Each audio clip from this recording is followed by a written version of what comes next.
నమో బుద్ధాయ. జై భీమ్, జై భారత్, జై సంవిధాన్. తథాగత భగవాన్ బుద్ధునికి, పరమ పూజ్యులు బోధిసత్వ డాక్టర్ బాబాసాహెబ్ అంబేద్కర్కు కృతజ్ఞతలు తెలియజేస్తున్నాను.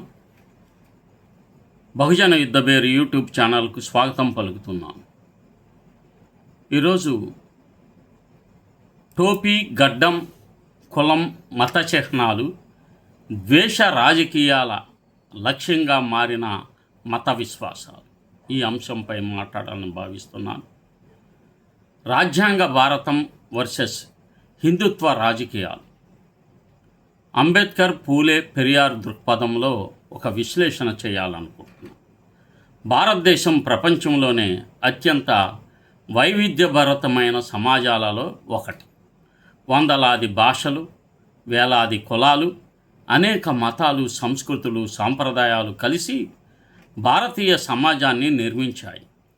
ఈ వైవిధ్యమే భారతదేశ బలం.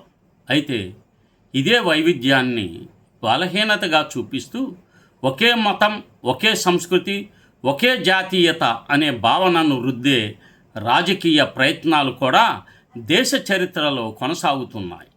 ఇటీవల కాలంలో టోపీ ధరించిన ముస్లింలు, గడ్డం పెంచుకుంటున్న వ్యక్తులు, హిజాబ్ ధరించిన మహిళలు, క్రైస్తవ పాస్టర్లు, దళిత హక్కుల కోసం పోరాడే కార్యకర్తలు, ఆదివాసీ భూ హక్కుల కోసం నిలబడే నాయకులు, వీరందరిపైన విషయం వెదజల్లుతుంది.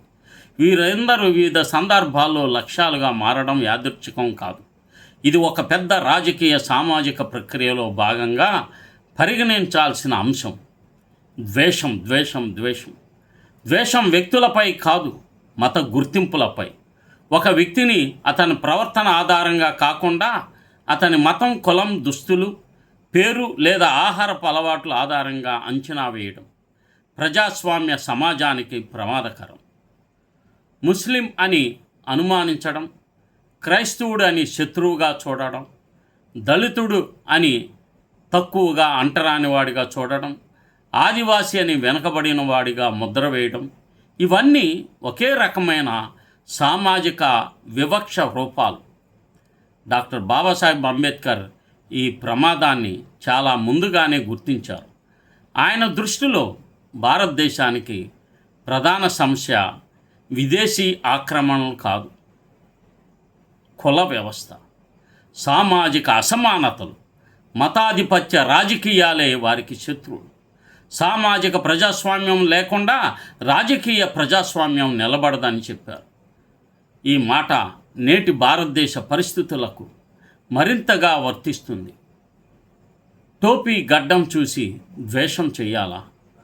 ముంబై జుహూ ఘటన నుంచి భారత ప్రజాస్వామ్యానికి ఎదురవుతున్న సవాళ్ళు. ముంబైలోని జుహూ ప్రాంతంలోని ఇటీవల జరిగిన ఒక సంఘటన దేశ ప్రజాస్వామ్య మనఃసాక్షిని ప్రకటించేలా చేసింది. రఫత్ హుసేన్ అనే ముస్లిం వ్యాపారి నిర్వహిస్తున్న దుస్తుల షోరూమ్కి వెళ్ళి పెళ్లి వస్త్రాలు కొనుగోలు చేయడానికి వచ్చిన కొందరు మహిళలు ఆయన ధరించిన టోపీ, గడ్డం చూసి మతపరమైన వ్యాఖ్యలు చేశారని, వాగ్వాదానికి దిగారని వార్తలు వెలువడ్డాయి. అనంతరం పరిస్థితి ఉధృతంగా మారి షోరూం వద్ద గుమికూడిన గుంపులు ఆందోళనకు దిగినట్లు ఆరోపణలు వచ్చాయి. ఈ ఘటనతో చట్టపరమైన నిజాలు దర్యాప్తు కూడా తేలాలి. కానీ ఒక ప్రశ్న మాత్రం దేశం ముందుంది. ఒక మనిషిని అతని వ్యక్తిత్వం ఆధారం కాకుండా అతని టోపీ, గడ్డం, పేరు లేదా మత గుర్తింపు ఆధారంగా తీర్పు ఇవ్వడం ఎలాంటి సమాజానికి ఏ విధమైన సంకేతం ఇస్తుంది? ఇది కేవలం ముంబై జుహూలో జరిగిన ఒక చిన్న సంఘటన కాదు. గత కొన్నేళ్లుగా దేశవ్యాప్తంగా కనిపిస్తున్న ఒక ప్రమాదకరమైన సామాజిక ధోరణికి ఇది ప్రతిబింబం. ఒకప్పుడు మన పొరుగువాడు, సహోద్యోగి, వ్యాపారి, సహపౌరుడిగా కనిపించిన వ్యక్తి నేడు అతని మత గుర్తింపు కారణంగా అనుమానితుడిగా మారుతున్నాడు. ద్వేషం ఒక్క రోజులో పుట్టదు. అది నిరంతరం ప్రచారం ద్వారా, భయాలను రెచ్చగొట్టే రాజకీయాల ద్వారా, ఒక సముదాయాన్ని దేశ సమస్యలకు కారణంగా చూపే ప్రచార యంత్రాంగం ద్వారా పెంచబడుతుంది. ఈ నేపథ్యంలో ముంబై జుహూ ఘటనను ఒంటరిగా చూడలేం. దేశంలో ముస్లింలు, క్రైస్తవులు, దళితులు, ఆదివాసీలు, వెనకబడిన వర్గాలు ఎదుర్కొంటున్న అనేక సంఘటనలు సరళలోనే దీన్ని పరిశీలించాల్సి ఉంటుంది. డాక్టర్ బాబాసాహెబ్ అంబేద్కర్ ఒకప్పుడు హెచ్చరించినట్లు ప్రజాస్వామ్యానికి అతిపెద్ద ప్రమాదం విదేశాల నుంచి కాదు, సమాజంలో పెరుగుతున్న అసమానతలు, ద్వేష భావజాలాల నుంచే వస్తుందని చెప్పారు. ఒక వర్గాన్ని ఇతరులుగా చిత్రీకరించడం మొదలైనప్పుడు ప్రజాస్వామ్యం బలహీనపడటం ప్రారంభమవుతుంది. నేడు దేశంలో టోపీ ధరించిన ముస్లిం, చర్చికి వెళ్ళే క్రైస్తవుడు, తన హక్కుల కోసం మాట్లాడే దళితుడు, తన భూమిని కాపాడుకోవాలనుకునే ఆదివాసీ, వీరందరూ వివిధ సందర్భాలలో అనుమాన దృష్టితో చూడబడుతున్న పరిస్థితి ఏర్పడుతుంది. ముంబై జుహూ ఘటనలో కేవలం ఒక షోరూమ్ కథ కాదు, ఇది భారత రాజ్యాంగం చెప్పే సమాన పౌరసత్వం భావనకు ఎదురవుతున్న సవాళ్ల కథ. ఒక మనిషి తన మత గుర్తింపుతో భయపడాల్సిన పరిస్థితి వస్తే అది వ్యక్తిగత సమస్య మాత్రమే కాదు, మొత్తం ప్రజాస్వామ్య వ్యవస్థకు హెచ్చరిక. ఆ తర్వాత అధ్యాయాల్లో మీరు జుహూ ఘటన గురించి, గుజరాత్ 2002 వరకు మాబ్ లించింగ్ రాజకీయాలు తర్వాత రెండవ భాగంలో మాట్లాడతాను. ఆర్ఎస్ఎస్, హిందుత్వ భావజాలం మరియు మైనార్టీల ప్రశ్న, దళితులు, ఆదివాసీలు ఎందుకు లక్ష్యాలవుతున్నారు, అంబేద్కర్ రాజ్యాంగం వర్సెస్ మెజారిటేరియన్ రాజకీయాలు అనే ఉపశీర్షికతో ఈ జుహూ సంఘటన కేంద్రంగా ఉండి మొత్తానికి బలమైన ప్రవాహం వస్తుంది. మహాత్మా జ్యోతిరావు పూలే దేశంలో శతాబ్దాలుగా కొనసాగుతున్న సామాజిక అణిచివేతను, దోపిడీని, ఆధిపత్య నిర్మాణాన్ని ప్రశ్నించిన మొదటి మహా సంస్కర్తలలో ఒకరు. ఆయన దృష్టిలో సమాజంలో శ్రామిక వర్గాలు, రైతులు, మహిళల, అణగారిన కులాల విద్య నుండి, అధికారాల నుండి, ఆస్తి నుండి దూరంగా ఉంచబడ్డాయి. మహాత్మా పూలే విశ్లేషణల ప్రకారం ఒక చిన్న వర్గం మతాన్ని, పురాణాలను, సాంప్రదాయాలను ఉపయోగించి సామాజిక ఆధిపత్యాన్ని కొనసాగించింది. అందుకే ఆయన విద్యను విముక్తి సాధనంగా చూశారు. నేటి భారతదేశంలో కూడా విద్య, ఉద్యోగాలు, భూమి, ఆర్థిక వనరులు, మీడియా, పరిపాలనలో ఎవరి ప్రాతినిధ్యం ఎంత ఉందనే ప్రశ్నలు ఇంకా సమాధానం కోసం ఎదురు చూస్తున్నాయి. పెరియార్ మతం పేరుతో సమానత్వాన్ని అణిచివేత. దక్షిణ భారతదేశంలో పెరియార్ ఈవి రామస్వామి నాయకర్ సమాజంలో కుల ఆధారిత అణచివేతకు వ్యతిరేకంగా తిరుగుబాటు చేశారు. ఆయన దృష్టిలో మతం పేరుతో అసమానతను సమర్థించే ఏ వ్యవస్థ అయినా ప్రశ్నించబడాలి. పెరియార్ చెప్పిన ముఖ్యమైన విషయం ఏమిటంటే, సమాజంలో మనుషుల గౌరవం దేవుళ్ళ కంటే గొప్పది, మనిషి సమానత్వం కంటే మత సిద్ధాంతం గొప్పది కాదని ఆయన వాదించారు. ఈ ఆలోచనలు నేటికి సామాజిక న్యాయ ఉద్యమాలకు ప్రేరణగా ఉన్నాయి. ఆర్ఎస్ఎస్ భావజాలం ఒకే దేశం, ఒకే సంస్కృతి. రాష్ట్రీయ స్వయం సేవక్ సంఘ్ తనను ఒక సాంస్కృతిక సంస్థగా పేర్కొంటుంది.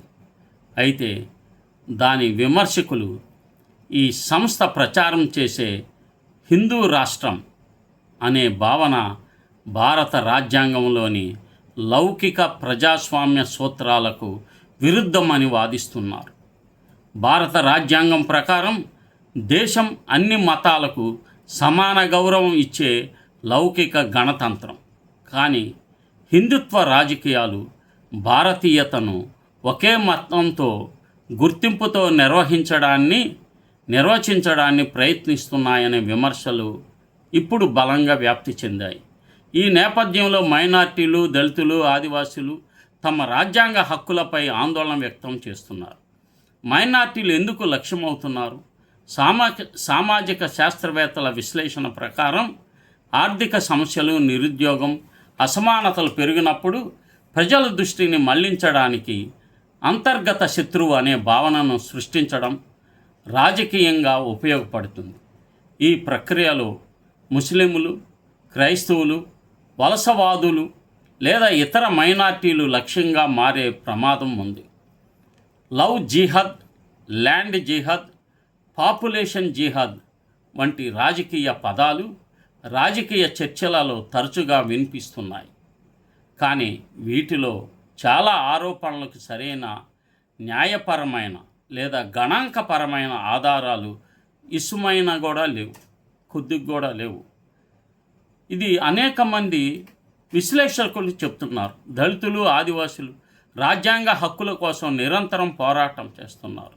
స్వాతంత్రం వచ్చిన 75 సంవత్సరాల తర్వాత కూడా దళితులపై దాడులు, భూ వివాదాలు, సామాజిక బహిష్కరణలు, ఆధిపత్య కులాల హింస పూర్తిగా అంతరించపోలేదు. ఆదివాసులు తమ అడవులు, భూములు, సహజ వనరుల కోసం ఇంకా పోరాడుతున్నారు. రాజ్యాంగం వారికి రక్షణలు కల్పించినప్పటికీ అమలులో అనేక సమస్యలు కొనసాగుతున్నాయి. డాక్టర్ అంబేద్కర్ ఊహించిన ప్రజాస్వామ్యం కేవలం ఎన్నికల ప్రజాస్వామ్యం కాదు. సామాజిక, ఆర్థిక, రాజకీయ సమానత్వం కలిగిన ప్రజాస్వామ్యం. రాజ్యాంగం వర్సెస్ మెజారిటేరియన్ రాజకీయాలు. భారత రాజ్యాంగం ప్రజలందరూ సమానులని చెప్తుంది. మెజారిటేరియన్ రాజకీయాలు మెజారిటీ భావాలే దేశ భావాలు అని చెప్తున్నాయి. ఇదే సంఘర్షణ నేటి భారతదేశంలో ప్రధాన రాజకీయ చర్చగా మారింది. రాజ్యాంగం వ్యక్తి హక్కులను కాపాడుతుంది. మెజారిటీ రాజకీయాలు సమూహ గుర్తింపులు ప్రాధాన్యం ఇస్తాయి. రాజ్యాంగం వైవిధ్యాన్ని రక్షిస్తుంది. మెజారిటీ రాజకీయాలు ఏకరూపతను కోరుకుంటాయి. అందుకే భారత ప్రజాస్వామ్యం ముందున్న అసలు ప్రశ్న, దేశం రాజ్యాంగ మార్గంలో నడుస్తుందా లేక మెజారిటీ ఆధిపత్య రాజకీయాల దిశగా వెళుతాయా? ఈ ప్రశ్నకు సమాధానం భారత భవిష్యత్తును నిర్ణయిస్తుంది.